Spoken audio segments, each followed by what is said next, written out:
The ancient Persians achieved something that few peoples in history have accomplished. Initially just scattered tribes, they united and transformed their lands into one unparalleled luxury, immense wealth, dazzling beauty, and refined elegance in every aspect. Ancient Persia might have seemed like a fairy tale to many travelers. Yet in this tale there existed. We know of them through the writings of Herodotus, the notes of Greek messengers, Babylonian cuneiform inscriptions, and Zoroastrian texts. What may seem terrifying to us today was considered completely normal in Persia. In ancient Persia, death was not the end, but the beginning of a procedure. And it was not a symbolic procedure as in many religious traditions, but strictly practical and rigorously regulated. Among the Zoroastrians, the dominant religious group in Persia, before the arrival of Islam, there was a clear prohibition against contaminating the elements. Earth, water, fire, and air were considered sacred. Therefore, burying it in the earth or burning it on a pyre was considered a crime against the cosmic order. When someone died, their body was not buried. Instead, it was taken to the top of a circular stone tower called a dakma. These structures can still be seen today, for example, in Yazd or near Sari. On the flat platform, the naked bodies were placed strictly separated by gender and age. Men in one sector, women in another, and children in a third. No crosses, no tombstones, no names, just a circle of stone and birds. The primary goal was to allow the body to be consumed. Scavenger birds, mainly vultures, were considered beings that removed impurity from the world of the living. Within a few hours, only bones remained. Once the flesh was gone, the remains were thrown into a central pit where they slowly decomposed. Significantly, the bones were not buried. They simply lay in the pit. Rainwater flowed into it, helping to dissolve and make everything that was once a person disappear.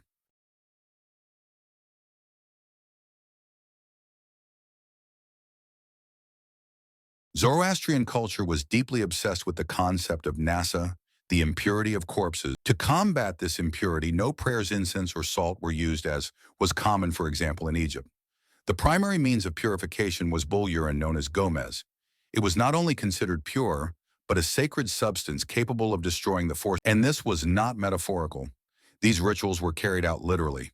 The body of the deceased was washed with this liquid. Anyone who had contact with a corpse was also washed with it.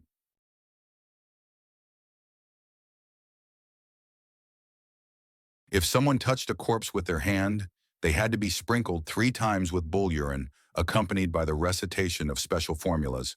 Performing this ritual in silence was forbidden. The urine was collected in a strictly regulated manner from specifically designated bulls raised in sacred herds. These animals could not work in the fields, reproduce, or suffer any physical injury. They were literally living vessels. Even after placing the body in the dakma, or letting it decompose in the accursed pit, a person's remains were still considered sources of impurity, especially the hair and nails. These seemingly harmless remnants were seen as traps for evil, as they did not decompose quickly and could persist for years. It was believed they retained the memory of the body. Every cut, especially after death, became a ritual. The hair collected from a deceased person was burned in a separate fire, not in the sacred flame of the temple. The same was done with the nails. Before burning them, they were washed with the same bull urine to separate the evil from the substance. Then they were placed in special ceramic fragments and burned until not a single hair remained. Zoroastrians feared that even a single unpurified hair entering the fire could profane the flame. In such a case, the hearth would have to be reconsecrated, requiring the intervention of priests and a 3-day renewal ritual. Some texts even provide specific warnings if hair or nails entered the water, that water could not be drunk, used for bathing, or employed in the household. It had to be poured onto barren land or evaporated. In this way, even after death, a person's influence on the world continued and had to be controlled down to the last trace. For Zoroastrians, water was more than a natural element. It was a living being. If this essence was profaned, especially by corpses, blood, or impure secretions, it had to be purified immediately.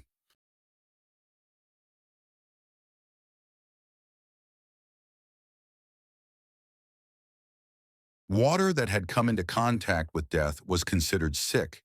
and if not healed, it could begin to die. Literally, the mere act of a corpse ending up in a river, whether accidentally or intentionally, was considered a serious crime.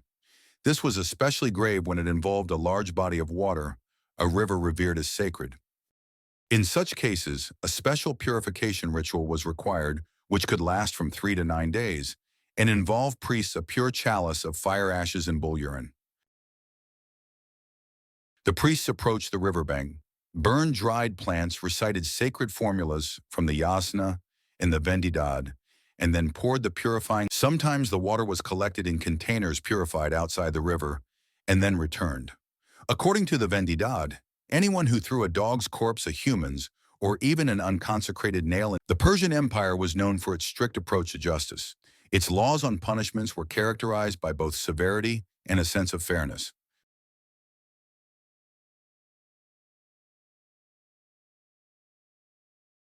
In Persia, it was believed that no one should be executed for a first offense, and all the good deeds of the accused should be considered when passing a sentence. However, once guilt was proven, the Persians showed no mercy to those who truly deserved to suffer. They developed some of the most brutal and ingenious punishments in history. The most terrifying form of execution in Persia was neither quick. Contrary to the stereotype of the East as a land of axes and gallows, the Zoroastrian legal system deliberately avoided bloodshed. Killing even in the name of justice was considered a grave violation of the order of the elements. The condemned was placed in a narrow enclosed space, often a pit or a stone chamber, without an exit, sometimes with food, but never with water. Death came slowly through thirst, suffocation, or isolation.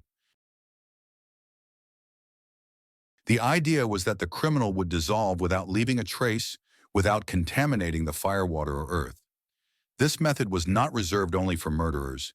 It was also applied to religious apostates, heretics. Even for minor offenses such as the loss of ritual purity, one could be sentenced to brief isolation to live out their impurity. No public executions, no vengeance, just strict adherence to Asha, the cosmic order. The world had to be restored to balance, even if slowly and invisibly. In ancient Persia, justice was not perceived merely as a function of the state, but as a manifestation of a higher cosmic order. When it was discovered that one of the chief judges, a man named Sisamnes, was accepting bribes, King Darius decided to teach a lesson that no one would ever forget. He wanted to make Persian courts a symbol of justice. To ensure the next judge would not repeat Sisamnes' mistake, Darius carried out a brutal display. After Sisamnes' execution, his life ended under the executioner's axe. Darius ordered him to be flayed, and his skin was used to upholster the chair in which the judge used to sit during court sessions. The most shocking part of this story was who occupied that chair next. Every day as he sat in that chair, he was reminded of the price his father paid for his greed. In this way, Darius ensured unwavering judicial integrity. Among the most macabre and complex forms of execution in ancient Persia was slow drowning. This execution took place in a specially constructed tower, enormous and hollow inside, about 66 feet tall. The tower was filled with ashes, not hot but corrosive, and fine, easily inhaled into the lungs. At the top of the tower was a platform. The condemned was thrown down into the ashes. Although the fall could cause injuries, it was not meant to be fatal. That was the point. The victim was to die slowly through suffering.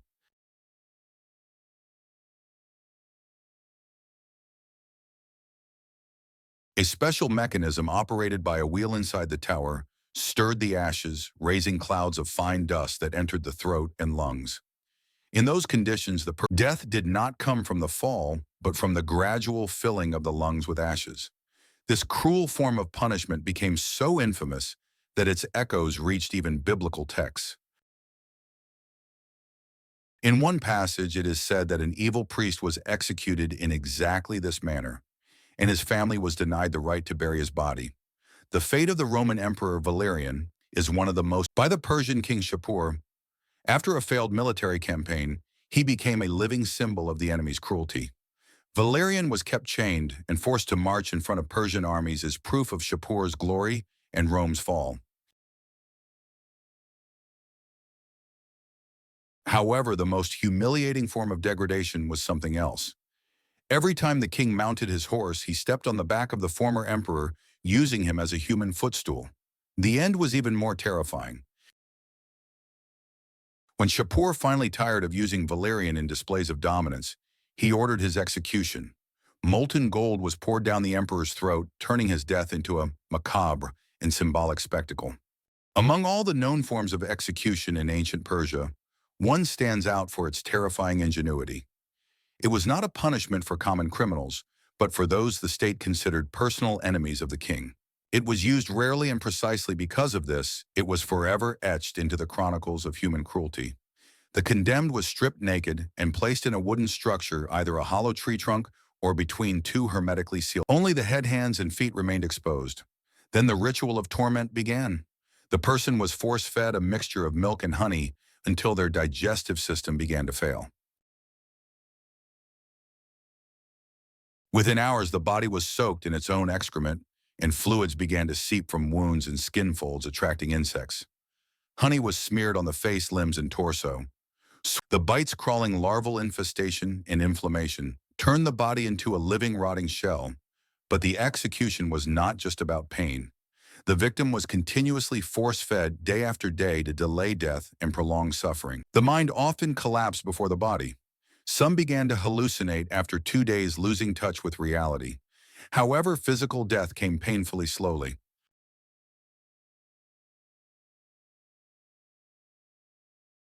According to ancient sources, one victim of this punishment survived in that state for 17 days. In ancient Persia, religious leaders, the priests, were not only spiritual guides. However, one story turned their lives into a nightmare. A priest named Smerdis deceived the people, convincing them he was a son of Cyrus the Great, and seized the throne through deception. Surprisingly, he introduced tax reforms that reduced the burden on common citizens and relaxed laws on military service. But when his deception was uncovered, it sealed his fate. After his execution, the people's fury turned against all priests. Crowds stormed the streets, killing anyone belonging to the priestly class. When the bloodshed ended, the Persians decided to commemorate this event annually.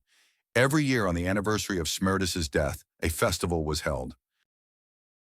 People took to the streets, and if any priest dared to appear in public, they were brutally killed. That day became a symbol of hatred and popular vengeance. In ancient Persia and neighboring regions, brutal punishments for rebels were common. Mutilating the enemy while keeping them alive was considered an effective form of humiliation and instilling fear. When a rebellion broke out against King Darius, he decided to crush any future thoughts of revolt. The rebellion's leaders were subjected to torture. Their tongues were cut out. They were left with only one ear and one eye, but death did not come immediately. The rebels were chained to the gates of the royal palace. Every person passing by them saw and felt the weight of royal power. For weeks, these individuals remained exposed to insults, beatings, and unimaginable pain. This grotesque display served as a chilling reminder to anyone who dared to challenge Darius' rule. In ancient Persia, every person knew their place from birth and understood that everything was based on obedience, the young to the elders, the poor to the officials to the king, and the king to the law. Breaking this order was not just disobedience, it was That is why education, service, and even punishment were integral parts of the system, strict, ritualized, and absolutely clear to everyone. In ancient Persia, the upbringing of children was treated with severity and seriousness. Until the age of 5, children were raised in the women's quarters. Most significantly, their fathers did not see them during this time. This was done to avoid forming an emotional bond with a child who might not survive infancy. Among Persian men, 2 qualities were especially valued: courage and fertility. Herodotus even notes that the king sometimes rewarded parents of large families with special gifts, recognizing their contribution to raising future. Many customs of the ancient Persians can still seem admirable in just today.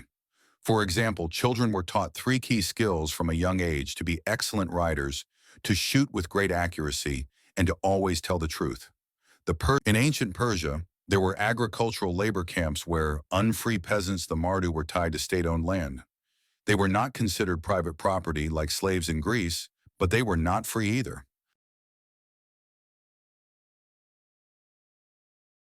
They had no right to leave their plot, change professions, or refuse to work. These workers were relocated in groups often to barren or newly conquered lands, marshy terrains, salty fields, or the banks of irrigation. They lived in primitive settlements under the supervision of officials without access to temples, courts, or religious rituals. They worked from dawn to dusk regardless of age or gender. Women and children pulled plows along. They received no wages, only fixed rations of grain oil, and used clothing from state warehouses. Fugitives were branded or tied to a post in the center of the camp. For acts of sabotage, they could be beaten or, worse, transferred to a dead zone, where the work was harder than the food available. The bodies of the deceased, they were simply thrown into the ground or dry canals treated as waste. For the Persians, impurity was not a metaphor. It lived in the breath and the blood, in the shadow of the dead, in a piece of raw meat, in a word spoken with the wrong tone. An ordinary person might not notice it, but for a Zoroastrian, this was already a violation of the cosmic order. And if that order was broken, it had to be restored at any cost. Not through penitence, but through action cutting, banishing, renaming. One of the most extraordinary and disturbing Zoroastrian rituals was Qedota, a sanctioned union between close relatives. In some cases, this meant marriages between siblings, parents and daughters, or even mothers and sons.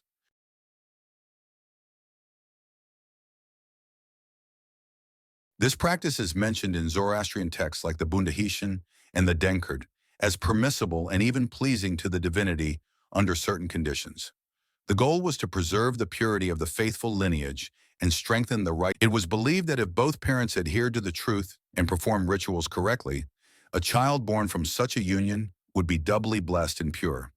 This type of union was seen as a shield protecting the order of Asha from external corruption. It was particularly important among high-ranking priests and members of the spiritual elite, where such marriages were rare but fundamentally acceptable. In Zoroastrian Persia, a name was more than just a label. It connected the person to the cosmic order. Through the name, priests could invoke the soul during rituals. It was recorded in purification formulas and denoted the clan trait and faith. If someone violated the law, especially a spiritual one, their name was considered profaned and therefore had to be destroyed. The punishment of forcibly changing a name was applied to apostates, heretics, those who violated taboos related to contact with corpses, entered false marriages, or refused to make offerings. The person's old name was officially revoked, and a new one, often shameful or animalistic, was assigned: rotten, cursed, nameless, son of a dog. This new name was inscribed in public records, and all names, even family members under threat of punishment, were forbidden from using the previous name. At the pinnacle of this entire system was a single person, the Shah. He did not merely rule, he embodied Asha, the cosmic order itself.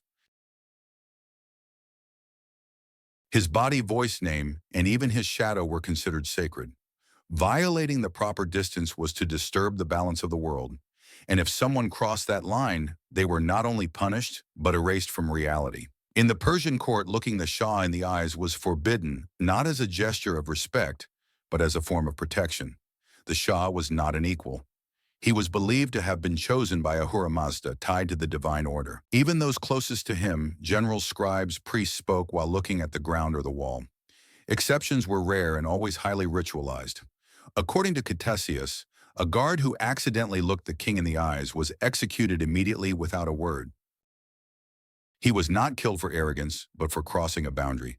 The Shah was the center of power, and one could not approach him directly, neither physically nor with their eyes. Even artists painting royal portraits did not work from life. They received verbal descriptions or clay molds. Even the Shah's death was subject to strict rituals. His body was never exposed. His face remained covered, and his name was not spoken for several days. Looking at a dead king was considered as grave as looking at a living one without permission. In Persia, the destruction of an enemy did not end with their death. The true goal was to erase all traces, no tomb, no name, no mention in any records. If someone was deemed a traitor, blasphemer, or cursed by the state, the sentence included an order to remove their name from all documents. Archivists crossed out lines, destroyed tablets. If the name appeared in temple offerings, the vessels were broken and the inscriptions were scrubbed with sand and acid. If the person had built a house or tomb, these could be demolished so that no physical form could preserve the name.